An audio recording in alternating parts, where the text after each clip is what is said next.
ధనము తనంత తానుగా చెడ్డది ఎప్పుడూ కాదు, డబ్బుండడం ఎప్పుడూ చెడ్డ కాదు. కానీ ధనముని ఎలా సంపాదిస్తున్నామన్నది మాత్రం చాలా ముఖ్యం. డబ్బు సంపాదించవద్దన్నది లోకంలో ఏ శాస్త్రము చెప్పలా.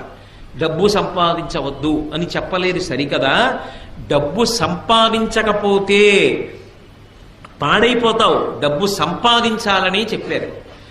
కానీ మీరు ఇక్కడ ఒక్క విషయాన్ని జ్ఞాపకం పెట్టుకోండి, డబ్బు సంపాదించడం అనేది ఎంత ముఖ్యమో సంపాదించిన డబ్బు వలన అహంకారం పెరగకుండా ఉండడం కూడా అంతే ముఖ్యం. ఎందుకో తెలుసా, తొందరగా మనిషికి అహంకారాన్ని కల్పించగలిగినది ఏది అంటే డబ్బే. రామకృష్ణ పరమహంస ఒక ఉదాహరణ చెప్తుండేవారు. ఒక మహారాజు గారు భద్రగజం ఎక్కి వెళ్ళిపోతున్నాడు. ఆ కింద ఓ పెద్ద కన్నం ఉంది, ఆ కన్నంలో కప్ప ఒకటి ఉంది. ఆ కప్ప పైకొచ్చి, కప్ప కాలెంతంటే ఎంత ఉంటుందండి, ఎంత పెద్ద కప్ప అయితే మాత్రం ఇంత ఉంటుంది, ఇంత పెద్ద కప్ప అయితే దాని కాలు ఇంత ఉంటుంది. అది ఏం చేసిందంటే, రాజుగారు ఏనుగెక్కి వస్తున్నాడు, ఎదురైన చౌతన మదకరీంద్రము డిగ్గికేలు తనసగి ఎక్కించుకొని అంటాడు అలసాని పెద్దనగారు. అలా ఏనుగు మీద వస్తున్నాడు. ఈ కప్ప కన్నంలోంచి బయటికి వచ్చి కాలెత్తింది. ఏయ్ ఏనుగా పక్కకి పో, ఇక్కడ నేనున్నానని తెలీదా, ఇలా వస్తున్నావు, నేనున్న ఇల్లు ఒళ్ళు దగ్గర పెట్టుకోండి. రామకృష్ణ పరమహంస శిష్యుడితో నించుని ఉన్నారు. శిష్యుడు తెల్లబోయి పరమహంసని అడిగాడు, ఇదేమిటండి ఏనుగు మీద కప్ప కాలెత్తుతోంది, ఇంత ధైర్యం ఇంత గర్వం కప్పకి ఎందుకు వచ్చాయన్నారు. అంటే పరమహంస అన్నారు, ఇవాళ మధ్యాహ్నం ఇటుగా జేబుకి చిల్లున్న లాల్చీ వేసుకున్న వ్యక్తి వెళ్ళాడు. పావలాకాసు చిన్నది కదూ, ఆ కన్నంలోంచి జారి కింద పడి దొల్లి కప్ప ఉన్న కన్నంలోకి వెళ్ళింది. కప్ప దగ్గర పావలా ఉంది ఇప్పుడు, అందుకని ఏనుగు మీద కాలెత్తింది. మాకురుధన జన యవ్వన గర్వం హరతి నిమేషత్ కాలసర్వం మాయామయమిదమఖిలం హిత్వా బ్రహ్మపదంతం ప్రవిశ విదిత్వా అంటారు శంకర భగవత్పాదులు. డబ్బేం చేసింది, డబ్బాని పాడు చేసింది. ఎంత ఐశ్వర్యమున్నా పరమ వినయ విధేయతలతో ప్రవర్తించినటువంటి గొప్ప గొప్ప చక్రవర్తులు లోకంలో లేరు.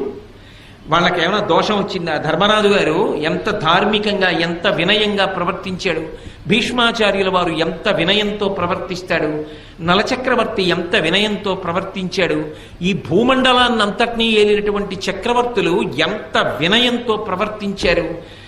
వాళ్ళు ఎంత డబ్బు సంపాదించినా ఆ డబ్బు వాళ్ళ యొక్క అహంకారానికి ఎన్నడూ కారణము కాలేదు.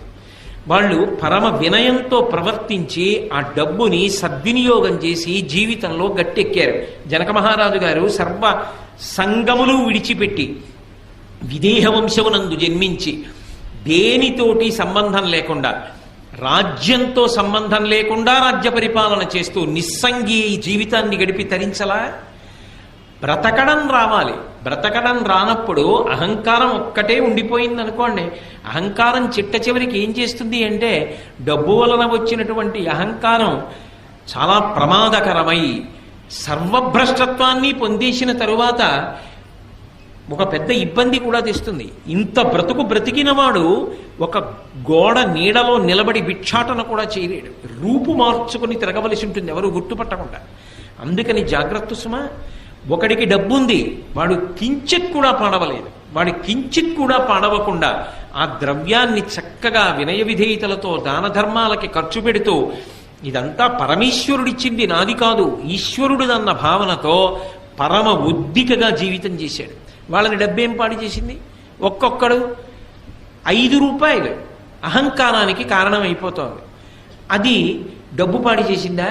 డబ్బు పాడు చేయలేదు, బుద్ధి పాడు చేసింది. అందున డబ్బు బుద్ధిని, సరస్వతి బుద్ధిని 2 రకాలుగా పాడు చేసేస్తాయి. అదేమిటండి, సరస్వతి అంటే బుద్ధిని ఇవ్వాలి కదా, పాడు చేయడం ఏమిటి అంటే అహంకారం ఉంటే. మీరు లోకంలో సరస్వతి విషయంలో, లక్ష్మి విషయంలో ఒకటి గమనించండి. మీ దగ్గర చాలా డబ్బు ఉందండి, మీ వ్యాపారంలో బాగా లాభాలు వస్తున్నాయి అన్నారనుకోండి, ఏమి లాభాలండి, ఏదో పెద్దవాళ్ళు చేసిన వ్యాపారం మూసేస్తే బాగుండదని చేస్తున్నాం, వడ్డీ డబ్బులు వస్తే గొప్పగా ఉందండి మా వ్యాపారం, ఇప్పుడు ఏమొస్తోంది అంటారు ఇందులో అంటాడు. డబ్బు ఉందండి అంటే ఒప్పుకోడా, ఏముందండి నా దగ్గర అంటాడు. మీకు సరస్వతీ కటాక్షం లేదండి, మీకు తెలియదు, అయ్యా నా మాట వినండి, మీరు చదువుకోలేదు కదా, మీకు ఈ విషయం తెలియదు కదా, మీరు ఎందుకు మాట్లాడతారు దాని గురించి అన్నాను అనుకోండి, అది తెలియ నీకేం తెలుసు అని చర్చ విరిగి పెడతాడు. సరస్వతీ కటాక్షం లేదురా అంటే ఒప్పుకోడు, లక్ష్మీ కటాక్షం ఉందిరా అంటే ఒప్పుకోడు. రెండిటితోటి ప్రమాదం. అసలు అది దాటాలంటే మనసుకి సంస్కారం ఉండాలి. శంకరాచార్యుల వారి కన్నా ప్రజ్ఞాశాలి సరస్వతీ కటాక్షం ఉన్నవాడు లోకంలో ఉన్నాడా? అటువంటి శంకరాచార్యుల వారు శంకరుడి దగ్గరికి వెళ్ళి అన్నారు, పశుమాం సర్వజ్ఞ ప్రథిత కృపయా పాలయ విభో అన్నారు. శంకర, నేను పశువుని, నువ్వు పశుపతివి. నేను పాడైపోతే నిన్నంటారు. పశువుని కాపాడవలసిన వాడివి నువ్వు. కాబట్టి నీకు నాకు అనుబంధం ఏమి అంటే, నేను పశువుని, నువ్వు పశుపతివి. ఇది శంకరాచార్యులు వారు అనవలసిన మాట. స్మృతౌ శాస్త్రే వైద్యే శకున కవిత కానఫణితౌ పురాణే మంత్రే వా స్తుతి నటన హాస్వేశ్వచితుర. నాకేమొచ్చు తండ్రి, నాకేం రాదు అన్నారు శంకరాచార్యుల వారు. ఎవరు? మహానుభావుడు అపరశంకరుడు, కైలాస శంకరుడు, కాలడి శంకరుడిగా భూమి మీద తిరిగారు. అటువంటి మహానుభావుడు ఆ మాట అన్నాడు. మనం దేనికి గర్వపడాలి, దేనికి అహంకరించాలి? ఒక్కొక్కసారి కొన్ని చాలా చమత్కారంగా ఉంటాయి. నేను విశాఖపట్నంలో చదువుకునే రోజుల్లో ఒకసారి అకస్మాత్తుగా వాకాటి పాండురంగారావు గారని మహానుభావుడు, చాలా గొప్ప వ్యక్తి, చాలా గొప్ప వ్యాసాలు రాసేవారు ఆయన మాకు కల్చరల్ హెరిటేజ్ ఆఫ్ ఇండియా అని, అది కంపల్సరీ పేపర్, అన్ని కోర్సుల వాళ్ళు చదవాలి. ఆ పేపర్ మాకు ఆయన వస్తుండేవారు వారానికి ఒకసారి. ఆయన పాఠం అంటే చెవి కోసుకునే వాళ్ళం, అంత బాగా మాట్లాడేవారు. ఆయన మాట్లాడుతూ వాట్ ఈజ్ ఎడ్యుకేషన్ అని అడిగారు. వాట్ ఈజ్ ఎడ్యుకేషన్ అంటే ఒక్కొక్కళ్ళు లేచి ఒక్కొక్కటి చెప్పారు. ఒక ఆయన మాత్రం లేచి చెప్పింది నాకు ఇప్పటికీ జ్ఞాపకం ఉండిపోయింది. ఆయన అన్నాడు, knowing that you are ignorant is education. నాకేమీ తెలియదని తెలుసుకోవడమే చదువుకోవడం.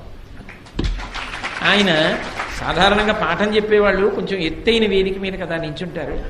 ఆయన చేతిలో డస్టర్ టేబుల్ మీద పెట్టేసి కిందకి దిగొచ్చి ఆ చెప్పిన వాడిని గట్టిగా కౌగలించుకొని, చాలా బాగా చెప్పావోయ్ అన్నాడు.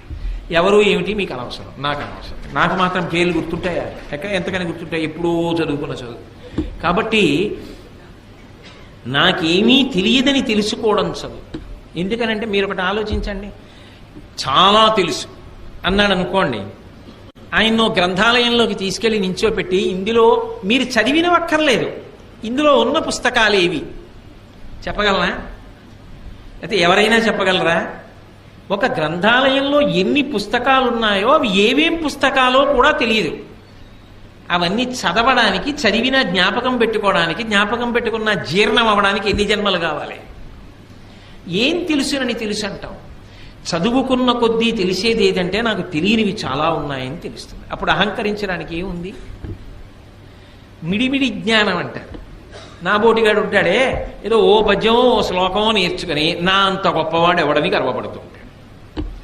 అది నిజమైన సరస్వతీ కటాక్షం కాదు. నిజమైన సరస్వతీ కటాక్షం ఉన్నవాడు నాకేం తెలుసండి, నాకేమొచ్చండి, మహాతల్లి పరదేవత ఆవిడ పలికించిందంతే. నేను చేసింది, నేను నేర్చుకున్నది, నేను సాధించినది ఏమీ లేదంటాడు. అది వినయం. అందుకే సరస్వతీ కటాక్షము ఉండడం కాదు, సరస్వతీ కటాక్షము నీ వినయమును పెంచుతున్నదా. నాకేం తెలుసండి అన్ననాడు నువ్వు వినయంగా ఉంటావు. నాకేం తెలియదండి అన్ననాడు, అయ్య బాబోయ్ నేను పట్టుకోగలరా ఎవరైనా? అప్పుడు ఆయన పని ఏమిటంటే 24 గంటలు అవతల వాళ్ళు తప్పులు వెతుకుతూ ఉండడం. అలా వెతకడం ఒక అహంకారానికి కారణమై పతనమైపోవడానికి కారణం అవుతుందా అవదా? అది నాకేం తెలుసండి అని ఊరుకోవాలి అంటే అది నిజమైన సరస్వతీ కటాక్షం. అందుకే ఒకటి బాగా అభ్యాసం చేస్తే తప్ప రాదు, పుట్టుకతో వచ్చేది కాదు, అది వంశంలాగా. అది కష్టపడి చదవాలి. ఆయన బాగా చదువుకున్నవారు, ఎన్నో తెలుసున్నవారు అన్న పేరున్న నువ్వు త్రికరణ శుద్ధిగా, నోటి మాటగా కాదు, నేనేం చదువుకున్నానండి, నేనేం నేర్చుకున్నానండి, మహానుభావులు ఎంతమంది ఉన్నారు, వాళ్ళతో పోలిస్తే నా జీవితం ఏం గొప్పది అనగలగాలంటే నీకు ఎంతో వినయం ఉండాలి. అంత వినయం ఉంటే తప్ప నువ్వు ఆ మాట అనలేవు. అది ఉత్తముడికి గౌరవాన్ని పెంచింది, నడవడిని ఇంకా ఇంకా వృద్ధిలోకి తెచ్చింది. అదే సరిగ్గా వాడుకోవడం రాకపోతే అదే సరస్వతీ కటాక్షం అహంకారానికి పనికొచ్చి సర్వనాశనం అవడానికి పనికొచ్చింది. చదువుకోవడం కాదు, చదువు కన్నా సంస్కారము గొప్పది. ఆ సంస్కారము మనసులో బాగా ఏర్పడే ప్రయత్నం చేసుకో. అందుకే పూర్వం చదువుతో పాటుగా సంస్కారం నేర్పేవారు, నీతి శాస్త్రం నేర్పేవారు, నీతి శాస్త్రంలో 4 శ్లోకాలు నేర్పేవారు, చక్కగా 4 మంచి మాటలు చెప్పేవారు. వారానికి ఒక్కసారైనా నీతి అని ఒక ప్రత్యేకంగా ఒక తరగతి ఉండేది, అందులో మంచి మాటలు చెప్పేవారు.